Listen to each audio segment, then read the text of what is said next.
On tomorrow's episode of 368. Hey, what's up you guys? Yes, this is the Artist Musician, this class 9 session. Now, for this tutorial this week, I will be doing a Casey Night video, but not the vlogging, but more the 368 next time on 368 outro with the cool glitching effect. Show you. On tomorrow's episode of 368. The main thing you're going to do is turn off the lights and put some lighting on. So I just used this little mirror, show you all of it. Here it is. Pretty dope. You can get those anywhere. Actually, a lot of beauty gurus like Thomas. Now that you've got the lighting on, so I've got the actual computer that's filming right now with the most brightest setting you can set it on, and the actual light on the side adds a bit of zazzle to it. See, I'm trying to be very smart. I don't have the lighting yet, but if you want, you give me any sponsorships or support me on Patreon, or you want to buy some products, support me on these. Social media is right here. And if you're broke, well girl, you don't have to pay cent because Brave is doing this cool thing at the moment where you actually can support your first person $5 off for free the first time. So Brave will support that person $5 off, not you spending a cent. Or you can look at my stuff on Philippi, which will be here. Now that you got your setup, the cool light up here and the light from the computer, see Casey, we gotta do what we got. So now that you got everything ready, I'm going to zoom right in. Maybe not too much in. Yeah, it's about fine, but he did a really extreme close up. So make sure your face is in the center. And now, what am I going to say? Oh yeah. Previously on the Artist Musician channel, and then do the cool thing where the black screen goes on and then has the video clip. But now that we got the filming side of the thing, now let's switch into the tutorial side of things. Now that we have done that step, and that's the essential step for making this work, now we are actually going to open up After Effects. Yes, we're going to do that because this is what the tutorial is based off in Premiere Pro. I'm sorry. It's kind of harder and I couldn't be bothered figuring it out. Wait, so now that you see it's opening After Effects, and we're going to set it up to for YouTube, because most of you guys are probably going to do this for YouTube. Now that we've set it up, I'm going to place the footage in that I did earlier and drag it in. As you can see, it's really distorted, like my life. And then you're just going to move it that way, and then when you open up the layer, yes, the layer below, we're going to untick that and retick it again and scale it up. Maybe a little bit more. Some of you might have this issue, some of you may not, but for my case it is, okay? Alright? Relax, okay? Just relax. Now, I'm going to trim it down because it's going to take forever to preview. The silly issues are doing it in After Effects. Easy to do in principle, but harder to, and longer to, no, mostly longer to do it. Yes, I speak English. It's my first language and my only language. Though I'm half Italian, but never mind that. Now that we have it in, and it's a lot shorter, we're just going to put on mute so we don't have to hear it again and again and again. But see, the footage is pretty bad. It needs some improving in terms of the noise that's in the actual footage. And also too, we're going to have to change the coloring of the layers. You're going to end up doing 4 layers. 1 for the regional. Actually no, 5. 1 for the regional, 1 for red, 1 for blue, and 2 black and white ones, but you'll see later in the video. Now that we have everything ready and it's set and I'm excited. Are you excited? You get to learn how to do Casey Neistat stuff. Now that it's in After Effects and you've cut it down to this size, not the size, you could say size, but you could say the duration of the video that you want the whole effects to, because you don't want the whole thing. If you're doing a whole footage, good luck to you. But this is more for the short framing. Now we're going to save it. I'm going to save it into the folder and then just call it process, because that's the million names that we do, the same name process, and then we do draft 1, draft 2, draft 3, draft 4. Now that we open up the display folder, my experiment, as you say, you always experiment before you do tutorial, then you makes it easier for people to know, because then you're not making it 10 times longer. Try and make the shorter videos. Now you got, see, I got red, blue, and 2 extra layers. So the original, but you always keep the original. Looks is sorted here, but it's the way it's previewing at the moment. So these are the things that you're going to put in. So red's 40, yellow is 60, 40 for greens, cyan 60, blues 20, and magenta 80. And the way you find this is in color correction in the effects folder. And then once you find that, you put it in black and white, and those are the modes that you put it on, okay? Don't argue with me. It's gonna look good in the end. Don't argue with me. I know there's gonna be a design going, I did it this way. Well, I did it this way, okay? And plus, why you click on this tutorial when you know everything, okay? Calm down.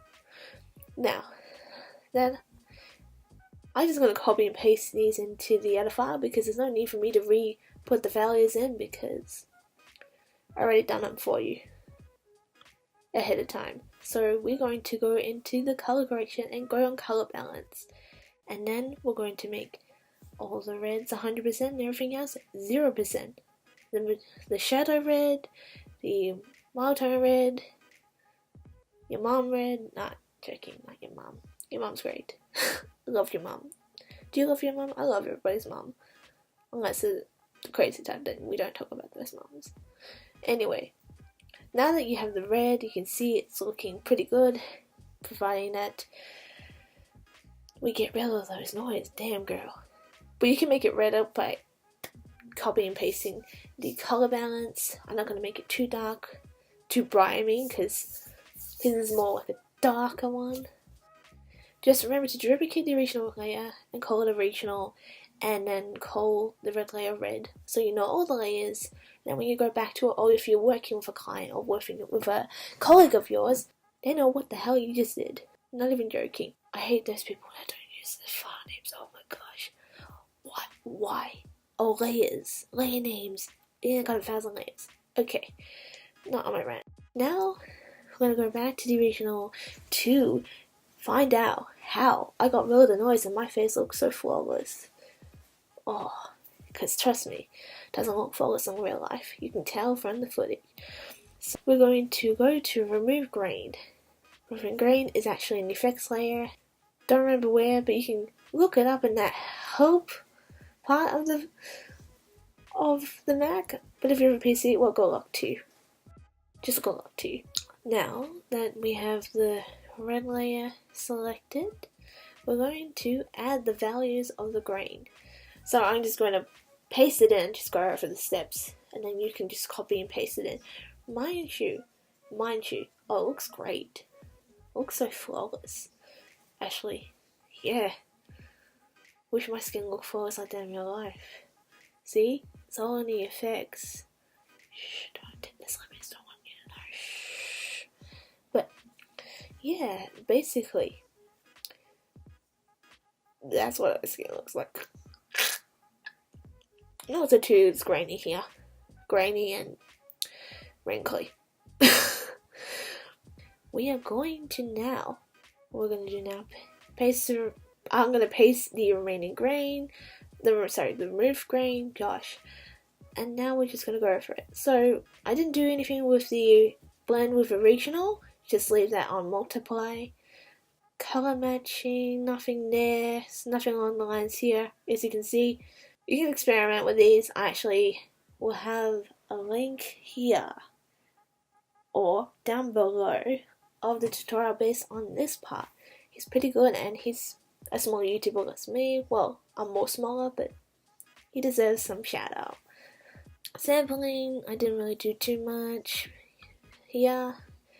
All I did was basically just put a number of samples on 8 and 24 for the sample size.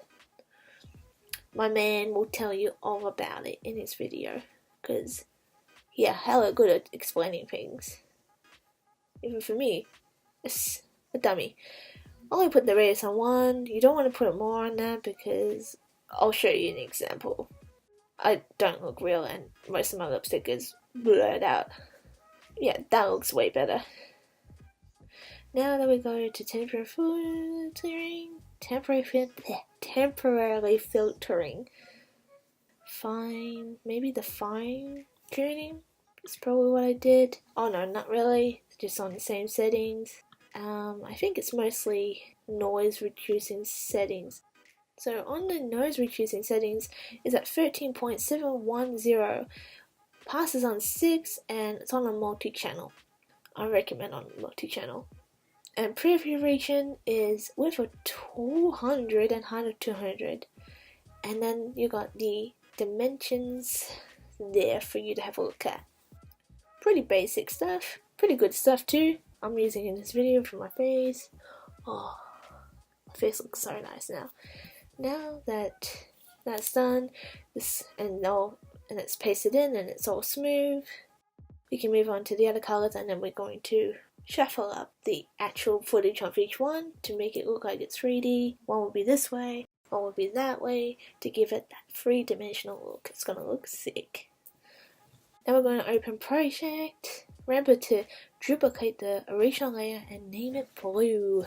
The quickest way to get this tutorial done is make sure black and white is perfect. If you're happy with black and white and the removal of the grain, you're pretty much set for the rest of the tutorial. It's not going to take you too long to do.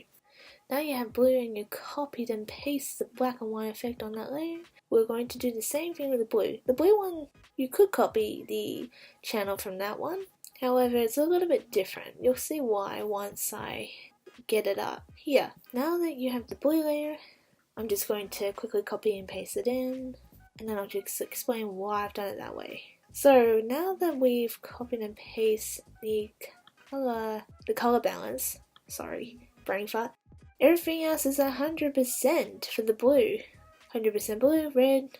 Some of the greens and reds are on 0, some are not. You just copy over here, that over there, to save your time. Now that that step is done, you're pretty much set for the next layer. So I'll duplicate the original layer twice again, add the black and white effect, and then we'll carry on to the finessing side of things. It's gonna look good. Now that you've done that, I'm gonna copy the grain and black and white layer twice. Now that you've done that, what we're going to do is move the layers around to make it more 3-dimensional. Mind you, got to check with both of the red and blue layers, see if they work well on top of the higher layers. Now that I'm happy with those two, after putting the keyframes in, I'm just going to put the frames in the bottom description because it's getting too long in this video, but it's not that hard. Make sure one is more to the left, one's more to the right, and you're a gold winner. And then make sure the 2 layers on top are in the center of the screen, or in the same spot. Just move the red and blue 2 different directions. Okay, now that you've done that, we're going to go to the first one and make that layer darker. We're going to put it on the darken mode. Sorry, not darken, in the darken mode. Kind of makes it more darker too. And then we're going to add levels to it. Yes, we're going to add levels to it so it makes it more wider. Because I'm not wide enough apparently. I'm so wide. So the other levels, I'll put here the dimensions there so we don't waste too much time. Of course, depends on your skin tones and your footage and how the grain and the color all work together. Really depends on that. See, now I'm aligning the blue with the red in a way where the nose doesn't look too weird, doesn't look like I'm a scary horror film. You'll see later on, oh, I look really scary. Face doesn't look right. We're just going to add the same levels onto the one on the top, but make sure that one's on multiply. And then I'm probably going to reduce the opacity because it looks too dark. I look like I'm too grey, and it's no point of me adding all the layers of the levels in the black and white and being very white. See, the preview's not really that great on the After Effects. That's the only problem with After Effects. If it's the same as Premiere, you bet people will be using After Effects more because it's more easy to do effects on things, but no. Actually, I think a program should combine Premiere, After Effects, and Character Pro and Animate. Imagine that. Oh my gosh, but that I don't think Adobe's going to do that for many reasons. It's going to always make you pay for all these programs and find a program that does all of those things. Yeah, that's not going to happen. Now it looks better with the opacity on lower. That's the opacity there. But mind you, footage is all different for everybody. Mine isn't that great, but yours might be worse. So just use these steps to help you create the Casey Neistat outro. And I think we're done basically. So what I'm going to do is now pre-render the video, and then we're going to do the narcissistic montage. Even though it's not a beauty one, it's more of a, I don't know what this is, preview. Anyway, here you go, the awesome outro or intro. I might use this as an intro, but here you go. Previously on the Honest Musician channel. And there you have it. Now you have your own Casey Neistat outro or intro, whatever you want to do with it. So, thank you so much for watching the video. In case if you're watching, thank you for watching the video, and thank you for inspiring me on YouTube. You're one of the few YouTubers that inspire me. Now, if you guys want to support me, you can support me on Patreon and give me better equipment so we can do more of these cool videos. Or if you're broke and you don't have any money, you can support me on Philippi, so you can watch my videos and look at my images, and I get paid. An ad goes on it, I get paid there. And also too, on Brave, $5 for your first YouTube transaction. Hopefully it will be me. Another way you can support me is buying my merch on TeePublic, Redbubble, and Zazzle. And if you want me to do any more YouTubers, or you want me to do more videos or tutorials, comment below. And thank you so much for watching. As always, be different, be unique, and be your own pattern. And I'll see you guys in the next video. Bye!